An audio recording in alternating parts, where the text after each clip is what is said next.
এবারের বিধানসভা নির্বাচনে প্রার্থী বাছাইয়ে খুব সতর্ক বিজেপি। শুধু সতর্ক নয়, অতি সতর্ক। কারণ আগের ভুলের পুনরাবৃত্তি করতে চাইছে না।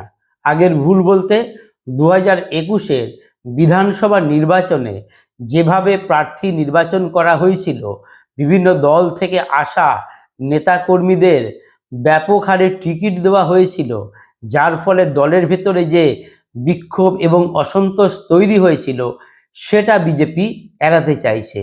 তাই এবার প্রার্থী বাছাইয়ের ক্ষেত্রে খুব সতর্কতার সঙ্গে এগোচ্ছে বিজেপির কেন্দ্রীয় নেতৃত্ব। নমস্কার, আমি প্রদীপ দাস, আর আপনারা দেখছেন দেশপ্রেমিকদের চ্যানেল আমাদের ভারত। 21-এ একটা হাওয়া উঠেছিল, ব্যাপক হাওয়া উঠেছিল যে বিজেপি জয় লাভ করবে। একটা জিনিস মনে রাখতে হবে, 2016 সালে বিজেপি মাত্র 10% ভোট পেয়েছিল। তার বিধানসভায় সদস্য সংখ্যা ছিল মাত্র 3। সেই অবস্থা থেকে 19-এ 18টা লোকসভা আসনে বিজেপি জয়লাভ করে এবং তার ফলে 21-এ একটা বিজেপির পক্ষে হাওয়া ওঠে। হঠাৎ এই হাওয়াতে বিজেপির নেতৃত্ব মনে করে যে এবার তারা ক্ষমতায় আসবে এবং নিচুতলার কর্মীদের ভেতরেও সেই একরকম একটা ভাব লক্ষ্য করা গিয়েছিল। তার উপর অমিত শাহ ঘোষণা করে দিয়েছিলেন ইসবার 200 পার। ভাবুন, 10% ভোট তখন বিজেপির পুঁজি ছিল, মানে আগের বিধানসভা ভোট অনুযায়ী যদি হিসাব করি, সেক্ষেত্রে সেই ভোটকে এগিয়ে নিয়ে 40-এর ওপরে করে জিতে আসা এটা খুব কঠিন ব্যাপার। কিন্তু রাজ্যে একটা ব্যাপক হাওয়া উঠেছিল, কিন্তু এবার হাওয়াটা যেন আরো বেশি। এবার পরিবেশ এবং পরিস্থিতি আরো অনুকূল। এবার শাসক দলের বিরুদ্ধে মানুষের ক্ষোভ চরম পর্যায়ে পৌঁছেছে। মানুষ এর থেকে এখন নিষ্কৃতি পেতে চাইছে। ফলে বিজেপির পালে এখন একটা বড় হাওয়া লেগেছে। আর তাই বিজেপি নেতৃত্ব এবার প্রার্থী নির্বাচনে খুব সতর্কভাবে এগোচ্ছে, যাতে কর্মীদের ভেতরে কোনো অসন্তোষ না থাকে।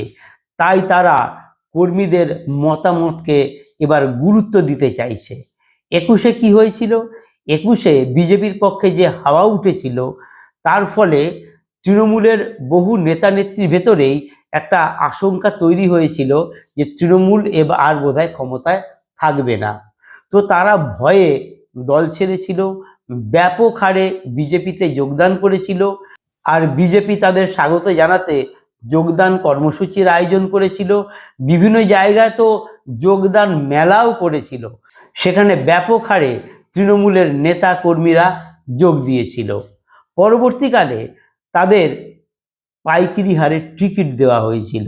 এমনকি টলিউড থেকে বহু অভিনেতা অভিনেত্রীরাও বিজেপিতে যোগ দিয়েছিলেন, তাদেরও টিকিট দেওয়া হয়েছিল।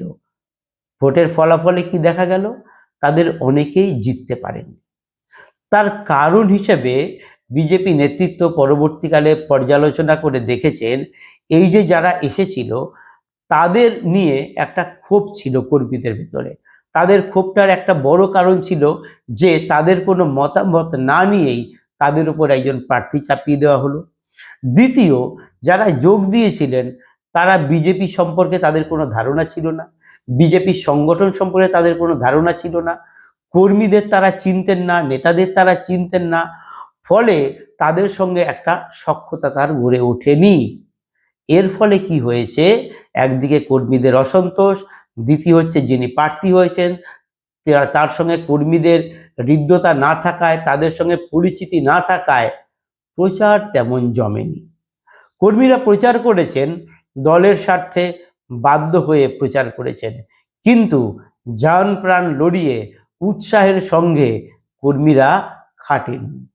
আর তার প্রভাব দেখা গিয়েছিল ভোটে। এই প্রার্থী নির্বাচনের সময়ই বিভিন্ন এলাকায় ক্ষোভ বিক্ষোভ হয়েছে। দমদমে তো বিজেপির পার্টি অফিসে পুড়িয়ে দেওয়া হয়েছিল। জগদ্দল, নোয়াপাড়া বিক্ষোভ হয়েছিল, কারণ তৃণমূল থেকে আসা প্রার্থীকে দেওয়া হয়েছিল। ফলে যে ক্ষোভ বিক্ষোভের ফলে কি হলো যে প্রচার তেমন জমেনি। যেমন একটা উদাহরণ দিয়ে বলা যেতে পারে, দমদম লোকসভা কেন্দ্রে 2019-এ দাঁড়িয়েছিলেন হচ্ছে শ্রমিক ভট্টাচার্য। তিনি পরাজিত হয়েছিলেন, সৌগত রায় জিতেছিলেন। সৌগত রায় তার থেকে 53,000 ভোটে জয়লাভ করেছিলেন। কিন্তু 21-এ 7টি বিধানসভা নির্বাচনে বিজেপি প্রার্থীরা যে ব্যবধানে হেরেছিলেন, সেই ব্যবধান যোগ করলে ওই 53,000-এর কয়েক গুণ হয়ে যায়, সেটা হচ্ছে 2,53,000 প্রায়, মানে 2.5 লাখের ব্যবধান বেড়ে গিয়েছিল। এতেই বোঝা যায় যে বিজেপির পক্ষে যে হাওয়া ছিল সেই হাওয়াটা কাজে লাগেনি, কারণ কর্মীদের ভেতরে অসন্তোষ ছিল, তাদের উৎসাহে ভাটা পড়েছিল। তো সেই ভুলের এবার আর পুনরাবৃত্তি করতে চায় না বিজেপি নেতৃত্ব।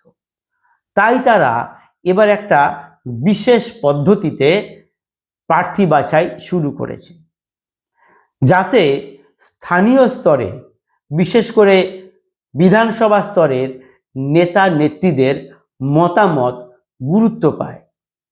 কীরকম সেই ব্যাপার? প্রত্যেকটা বিধানসভায় বিজেপির কমপক্ষে 3টি, কোনো কোনো ক্ষেত্রে 4 এবং 5টি মণ্ডল রয়েছে। এই নির্বাচনে যে বাছাই পর্ব, তাতে মণ্ডল সভাপতিরা ভোট দেবেন এবং প্রাক্তন মণ্ডল সভাপতি তারাও ভোট দেবেন। ভোট দেবেন হচ্ছে জেলার যে সমস্ত পদাধিকারী ওই মণ্ডলে থাকেন, তারাও ভোট দেওয়ার অধিকারী। এছাড়া ভোট দিতে পারবেন বিধানসভার বিস্তারক ইনচার্জ এবং কনভেনার। সব ক্ষেত্রে দেখা যাচ্ছে যে কমপক্ষে 12 থেকে 14 জন এই ভোটাভুটিতে অংশগ্রহণ করতে পারবেন এবং সেইভাবেই এই ভোট প্রক্রিয়া চলেছে। আর এই ভোট দেবেন কিভাবে? এই ভোট দেওয়া হচ্ছে যে যিনি ভোট নিতে আসছেন তিনি একটা কৌশল অবলম্বন করছেন।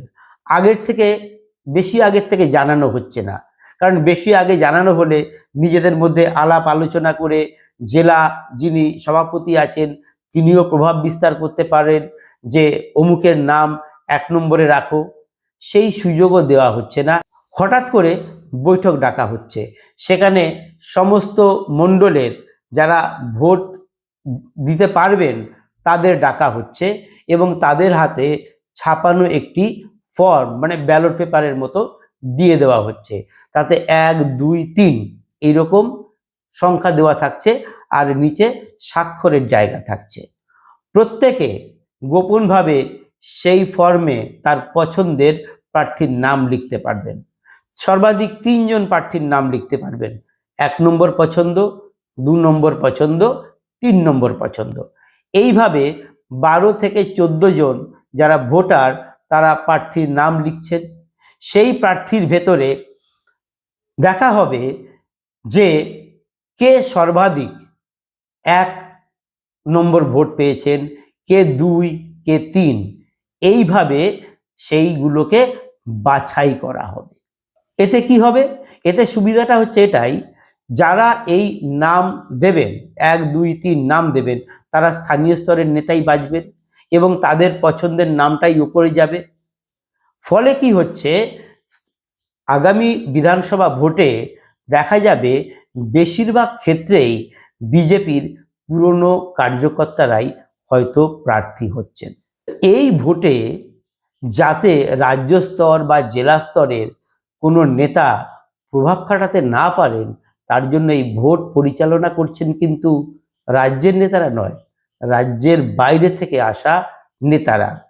কারণ গত যে জেলা নির্বাচন হয়েছে, সেই জেলা নির্বাচনও এই পদ্ধতিতেই হয়েছিল, কিন্তু কিছু কিছু ক্ষেত্রে অসন্তোষ দেখা দিয়েছিল। কারণ অভিযোগ উঠেছিল যাকে নির্বাচিত করা হয়েছিল জেলা স্তরের ভোটাভুটির মাধ্যমে, তা নাকি প্রতিফলিত হয়নি। তো সেই বিষয়টাও এড়াতে চেয়েছে এবার বিজেপি নেতৃত্ব। তাই এই ভোট প্রক্রিয়া পরিচালনার জন্য বাইরের নেতাদের উপরেই নির্ভর করেছে বিজেপি। সাংগঠনিকভাবে বিজেপি এই রাজ্যকে 5টি জোন বা অঞ্চলে ভাগ করেছে। এক হচ্ছে উত্তরবঙ্গ, 2 রাঢ়বঙ্গ, 3 নবদ্বীপ জোন, 4 নম্বর হচ্ছে হাওড়া হুগলি মিলিয়ে হচ্ছে HHM জোন, আর হচ্ছে কলকাতা জোন। তো এই 5টা জোনের দায়িত্ব দেওয়া হয়েছে 5 জনকে।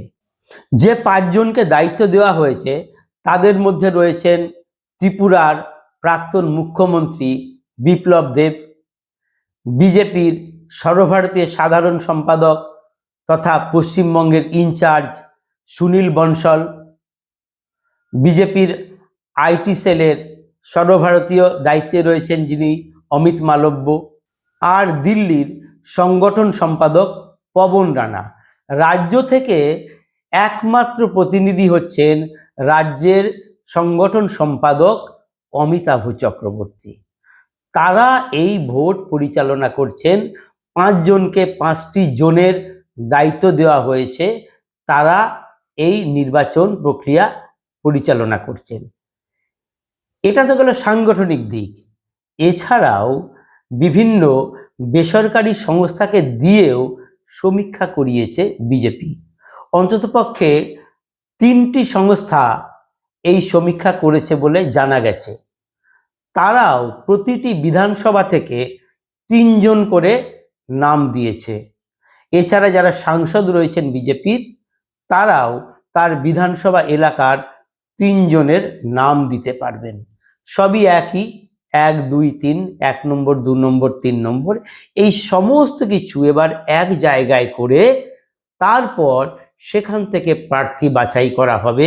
যিনি সর্বোচ্চ 1 পেয়েছেন তাকেই হয়তো প্রার্থী নির্বাচন করা হবে, সেরকমই বলা হয়েছে। তা এই প্রক্রিয়ার মাধ্যমে বেশ কিছু ঝামেলাও বিজেপি নেতৃত্ব এড়িয়েছে। গত বিধানসভা নির্বাচনে ব্যাপক হারে এরকম আবেদনপত্র জমা পড়েছিল। একটা বিধানসভা থেকে কমপক্ষে 30, কোনো ক্ষেত্রে 50ও ছাড়িয়ে গেছিল। এবার অবশ্য সেই সুযোগ নেই। কেউ তার নিজের নাম এবার প্রস্তাব করতে পারবেন না। সমস্তটাই হবে নির্বাচনী প্রক্রিয়ার মাধ্যমে।